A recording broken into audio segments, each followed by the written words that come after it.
आपण पाहत आहात जनता न्यूज एक्सप्रेस। मी उरण येथील माजी नगरसेवक आहे, माजी विरोधी पक्ष नेता आहे। रॅपिड ऍक्शन टीम एक या संस्थेची या ठिकाणी आपण स्थापना केलेली आहे। प्रोटेक्शन ख्रिश्चन जे लोक आहेत, जे लोक येशूला मानणारे लोक आहेत, यांना आपण ख्रिश्चन म्हणू शकतो की नाही म्हणू शकत, परंतु येशूला मानणाऱ्या वर्गांच्या ज्या समस्या आहेत त्या समस्यांचं निराधार करण्याकरता आपण रॅपिड ऍक्शन टीम ही एक संस्था मुंबईमध्ये स्थापन केली आहे नॅशनल लेवलला। आज या ठिकाणी आपण पत्रकार परिषद बोलण्याचा उद्देश असा आहे की गेले 3-4 महिन्यापासून मुंबई आणि मुंबईच्या आसपासच्या आमच्या प्रार्थना स्थळावरती काही लोक अटॅक करतात आणि आमच्यावरती आरोप लावतात की या ठिकाणी धर्मांतर होत आहे। मी तुम्हाला एक गोष्ट सांगू इच्छितो की धर्मांतर, एक्झॅक्टली धर्मांतर म्हणजे एखाद्या व्यक्तीने जाऊन कलेक्टरकडे जाऊन एफिडेव्हिट केलं, त्यांनी जी काय शासकीय नियम आहे एफिडेव्हिट करणं, त्या ठिकाणी कोणता फॉर्म भरणं किंवा कलेक्टर किंवा शासनाकडे जाऊन ती पूर्ण प्रोसिजर करतो, तो असं म्हणतो की मी आज बौद्ध होतो, आजपासून मी ख्रिश्चन धर्म स्वीकारला आहे, त्याला एक्झॅक्टली धर्मांतर असं म्हणता येईल। परंतु आमचे जे प्रार्थना स्थळ आहेत, ज्या ठिकाणी प्रार्थना होते, त्या ठिकाणी अशा प्रकारचं कोणत्याही प्रकारचं एफिडेव्हिट करणे किंवा शासनाकडे जाऊन सांगणे किंवा शासनाची प्रोसिजर करणे असं कोणी करत नाही। वेगवेगळ्या प्रकारचे लोक त्या ठिकाणी प्रार्थनामध्ये येतात आणि त्यांच्यासाठी प्रार्थना केली जाते आणि ही आस्था आहे। आस्था ठेवणे म्हणजे धर्मांतर नाही असं सुप्रीम कोर्टात देखील एका केरळच्या राजा आमदार होते, त्यांची केस चालू होती, त्या संदर्भात एक निकाल दिलेला आहे। दुसरी गोष्ट अशी आहे की प्रार्थना करण्याकरता 4 भिंतीच्या आतमध्ये परमिशनची गरज नसते, परंतु अलीकडे अंकित यादव नावाचा इसम जो सांताक्रूज येथे राहतो, तो आमच्या प्रत्येक रविवारी चालणाऱ्या प्रार्थना सभावरती बेकायदेशीर जमाव जमून त्या ठिकाणी हल्ला करतो, त्या ठिकाणी पोलिसांना बोलवण्यात येतं आणि मग पोलिसांकडे त्यांच्यापैकी कोणतरी तक्रार करतो की ह्या लोकांनी माझं धर्मांतर केलं, पण कसं केलं, कधी केलं, करण्याची प्रोसेस काय केली ह्याचा काय त्याच्यामध्ये कुठे उल्लेख नाही। गेल्या 2 महिन्यामध्ये जवळपास आमच्या 6 पेक्षा जास्त प्रार्थना स्थळावरती हल्ला करण्यात आला आहे आणि प्रत्येक ठिकाणी आमच्या लोकांवरती इतर धार्मिक भावना दुखावणे, नरबली आणि आपलं हे ब्लॅक मॅजिक आणि धर्मांतर या ठिकाणी आमच्या लोकांवरती गुन्हा दाखल करण्यात आलेला आहे। कालपर्यंत आमच्या लोकांवरती अनेक प्रकारचे असे गुन्हे दाखल झालेले आहेत। संपूर्ण देशभरामध्ये अनेक ठिकाणी असे गुन्हे दाखल झाले, पण एकाही ठिकाणी कुठेही सिद्ध झालं नाही की कुणीतरी आमच्यापैकी कुणीतरी कुठपर्यंत धर्मांतर केलेलं आहे, असं सिद्ध झालं नाही। हो काय आलं, कोणतरी तक्रार करतो, आमच्या माणसाला अटक केली जाते, त्याला जेलमध्ये टाकलं जातं, त्याला 2-3 महिन्यानंतर त्याला जामीन होतो, तो घरी येतो, 3-4 वर्ष ती केस चालते आणि मग 3-4 वर्षात निर्दोष सुटतो, तक्रार करणारा माणूस निघून जातो। याच्या पुढे आम्ही असं ठरवलेलं आहे की जे लोक आमच्या प्रार्थना स्थळावरती हल्ला करतात त्यांच्या विरोधात आम्ही तक्रार करणार। तशी आम्ही तक्रार जवळजवळ 6 पोलिसांमध्ये आम्ही तक्रार केलेली आहे। शांतापूर पोलिसांनी केली, मालाडमध्ये केलेली आहे, तसंच वसई आचोले पोलिसांमध्ये आम्ही तक्रार केलेली आहे, परंतु त्याच्यावरती कारवाई करण्यात आली नाही। ही कारवाई होत नसल्यामुळे येणाऱ्या 5 तारखेला आधी तर आम्ही महाराष्ट्राच्या गृहसचिवांना पत्र लिहिलेलं आहे, याबद्दल आम्ही तक्रार केलेली आहे। आजच उल्हासनगरमध्ये महाराष्ट्राचे अल्पसंख्याक आयोगाचे व्हाईस चेअरमॅन जैन मुन्यात त्यांच्याकडे आमची मीटिंग झाली, त्यांच्याकडे आम्ही रिक्वेस्ट केलेली आहे की आपण याच्यावरती लक्ष द्यावं आणि कारवाई करावी। तसंच आम्ही येणाऱ्या काळामध्ये माननीय गृह सचिव यांच्याबरोबर मिटिंग करून याबाबत त्यांच्या कानावर घालणार आहे. त्याशिवाय आम्ही याची दाद कोर्टाकडे मागणार आहोत. ज्या राज्यामध्ये भारतीय जनता पार्टी सत्ता आहे त्या राज्यामध्ये जास्त करून आमच्या लोकांवरती त्रास होतो, आमच्या लोकांवरती खोटे आरोप लावले जातात. मी पुन्हा सांगतो, प्रार्थना करणे, आस्था ठेवणे म्हणजे धर्मांतर नाही, परंतु धर्मांतर करताना असं आमिष धर्मांतर करतात म्हणून असे आरोप आमच्यावर केले जातात.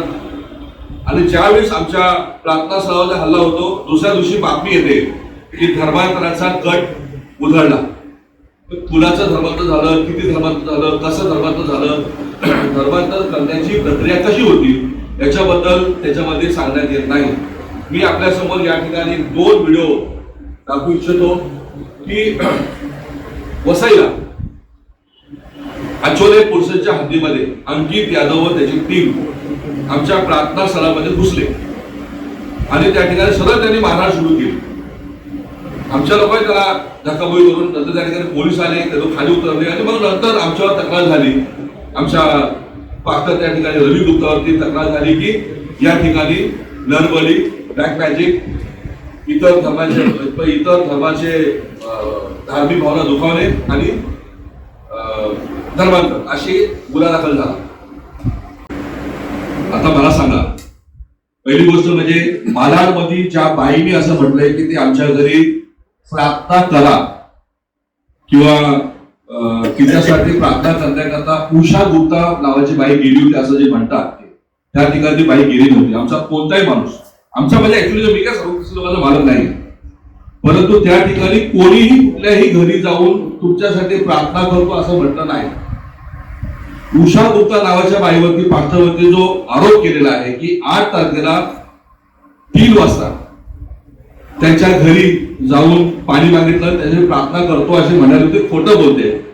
आमच्याकडे पुरावा आहे की उषा गुप्ता नावाच्या महिला ज्या त्यांच्या घरी होत्या, त्यांच्याकडे सीसीटीव्ही मध्ये तो रेकॉर्ड आहे, तो आम्ही काढलेला आहे आणि तो पुढे आम्ही दाखवणार. एक गोष्ट, कुणाच्याही घरी जाऊन त्यांच्यासाठी प्रार्थना करतो म्हटलं तरी धर्मांतर होत नाही कायद्यानुसार.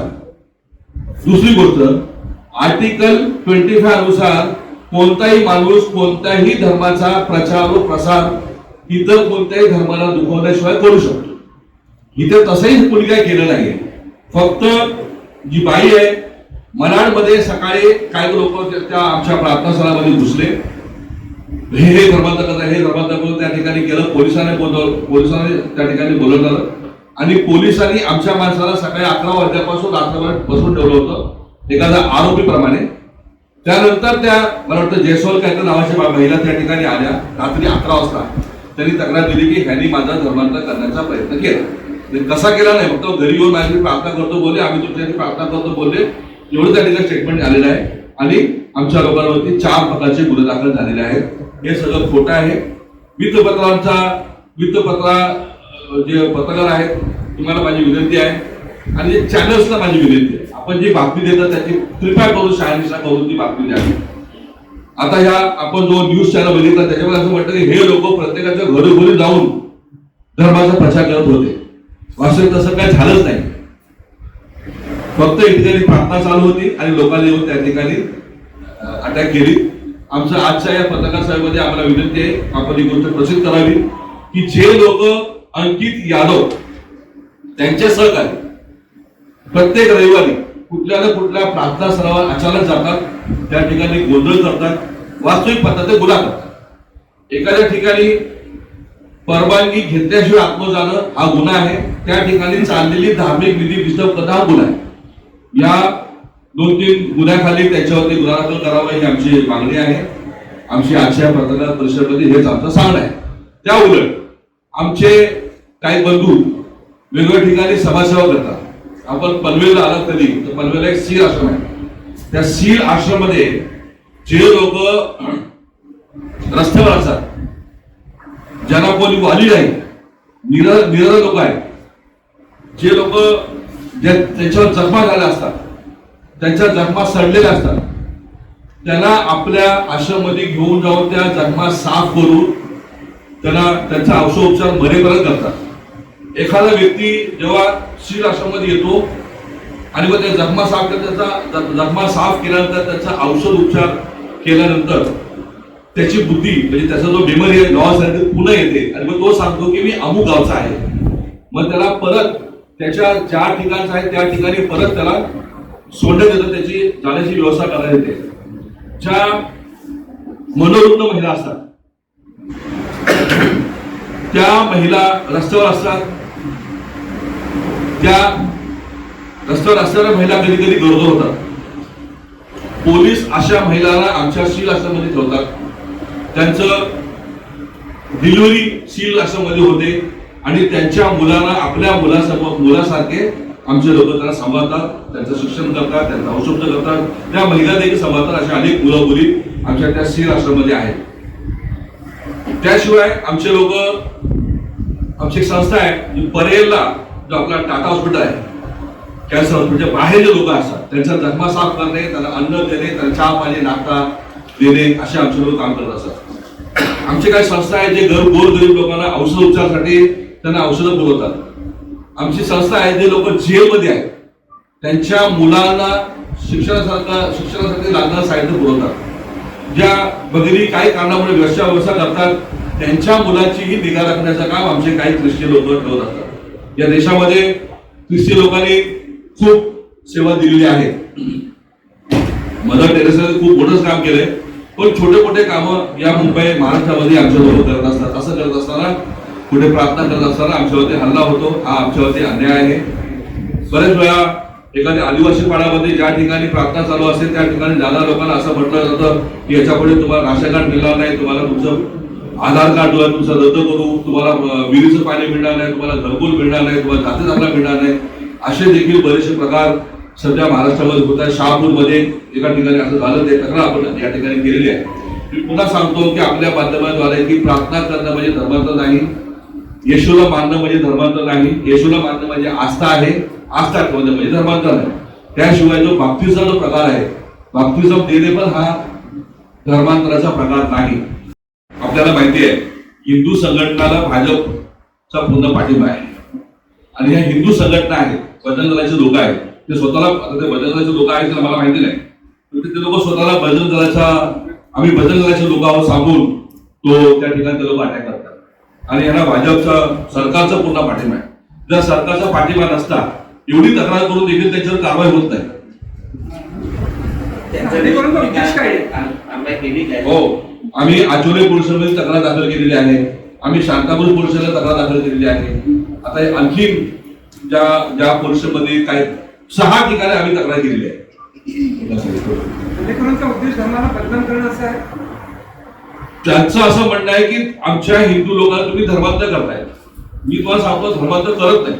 दुसरी गोष्ट अशी आहे की प्रत्येक व्यक्तीला आजच्या आपल्या भारत देशाच्या संविधानाच्या अनुसार कुठल्याही ठिकाणी जाऊन प्रार्थना करणे किंवा आस्था ठेवण्याचा अधिकार आहे. तो जर स्वतःवर येत असेल तर त्याला आपण ह्याला रोखण्याचा अधिकार त्याला नाहीये. जे लोक आमच्यावर आरोप करतात त्यांनी तक्रार करावी की ह्या माणसाचं धर्मांतर फोर्सफुली किंवा धर्मांतर झालेलं आहे. मी तर म्हणतो धर्मांतर हा प्रकार नाही. धर्मांतराचे काय परंतु आरोप लावतात, तोडफोड करतात, धमक्या देतात. ज्या ठिकाणी आमचे प्रार्थना स्थळ चालतो जो भाड्याने असतो बऱ्याच वेळा त्यांच्या मालकाला धमकी देतात की तुम्ही ह्याच्या पुढे ह्या देवळाला आम्ही तुमच्या काचा फोडू, तुमचं तोडफोड करू, असं आहे. आम्ही प्रायमरी म्हणजे आमचे लोक भांडखोर म्हणजे भांडण करायचं किंवा वाद करायचा नाही आहे. आम्ही प्राथमिक स्तरावर त्यांच्याशी आम्ही बोलू आधी, म्हणून तो आधी पत्रकार परिषद आम्ही बोललेली आहे की आमचं म्हणणं तुम्ही ऐकून घ्या. धर्मांतर झाले त्यांचं असं म्हणणं आहे की घरोघरी जाऊन धर्मांतर करण्याचा प्रयत्न केला. आजच्या या युगामध्ये कुणाला घरी जाऊन तुला धर्मांतर करता येतो का? तुला आम्ही आपण धर्मांतर करू शकतो का? तुला धमकी देऊन धर्मांतर करू शकतो का? आजच्या आधुनिक याच्यामध्ये नाही करू शकत आपण. ही बातमी खोटी आहे. याच्या पुढे आम्ही आधी प्रेमाने सांगू, नंतर कायदेशीर आम्ही कारवाई करण्याचा देखील आमचा मानस आहे. जरूर पडली वेळ पडल्यास आम्ही कोर्टात देखील जाऊ. घटना घडून किती दिवस झाले? 10-12 दिवस झाले. या संदर्भात आपण पोलीस ठाण्यावर तक्रार नोंदवली आहे. केलेली. आयुक्तांकडे आपण गेला होता का? तिथून काय आपल्याला आश्वासन आपल्या डेलिगेशन त्यांना भेटलं आहे का? नाही, आयुक्तांकडे आम्ही गेलो नाही, पण आम्ही होम सेक्रेटरीला पत्र दिलेलं आहे. काही पोलिसांचा प्रतिसाद कसा होता? पोलीस काय करतात, सुरुवातीला सकाळी जेव्हा घटना घडते जेव्हा पोलीस बोलतात की धर्मांतर झालं नाही, आपल्याला अजून एक व्हिडिओ आपला वेळ बघायचा मी दाखवू शकतो, त्या ठिकाणी पोलिसांनी त्यांना हाकललेलं आहे, परंतु नंतर मग भारतीय जनता पार्टीचा प्रेशर पोलीस स्टेशनवरती येतो आणि मग आमच्या लोकांवरती गुन्हा दाखल होतो. व्हिडिओ आहे त्याच्यामध्ये असा हात ठेवला की व्यक्ती बघा, ही वेगवेगळी आस्था आहे. प्रार्थना करता येतात, पवित्र आत्मा त्या ठिकाणी येतो. हे प्रत्येक प्रार्थनास्थळी करतात असं नाहीये, परंतु ही गोष्ट खरी आहे की म्हणजे प्रार्थना करणारे अनेक लोक बरे झालेले आहेत आणि बरे होतात. प्रार्थना करणं म्हणजे काळा जादू आहे का?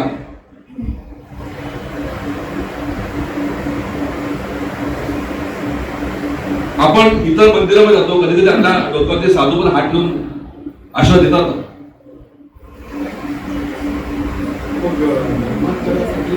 कलेक्टर ऑफिस आहे, माझं म्हणणं तेच आहे ना, कलेक्टर ऑफिस आहे, तिथे जाऊन जो प्रोसेस करतो त्यालाच आम्ही धर्मांतर मानतो.